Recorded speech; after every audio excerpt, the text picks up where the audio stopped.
Une fuite de gaz imperceptible, une étincelle, du feu et les vies de 18 personnes ont basculé. Elles étaient pensionnaires dans un centre de formation en hôtellerie au quartier d'Ogbon à Douala. Elles ont été surprises par le feu qui les a brûlées à des degrés différents. Le gouverneur de la région du littoral et sa suite se sont immédiatement rendus à l'hôpital général de Douala où les blessés ont été pris en charge. Il était question pour Samuel Ivara Diboa de s'enquérir lui-même de la situation des 18 brûlés. On a déclenché ce que nous appelons le plan blanc. C'est un dispositif qui est déclenché chaque fois qu'on a une catastrophe, un afflux massif au niveau des urgences. Et ce dispositif a permis de mobiliser une cinquantaine de soignants, dont des médecins, des anesthésistes et réanimateurs, des urgentistes, le personnel paramédical.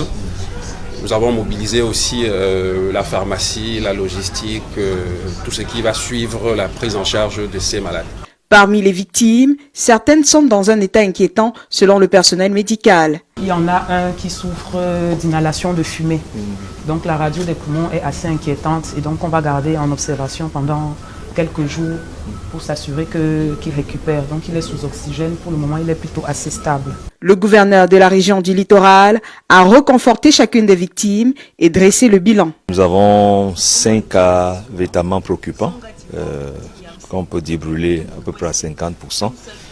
9 qui sont prêts à aller à tout moment à la maison et le reste reste suivi sur place. De l'inquiétude sur les visages de ces familles, Samuel Dieudonné Ivara Diboa rassure.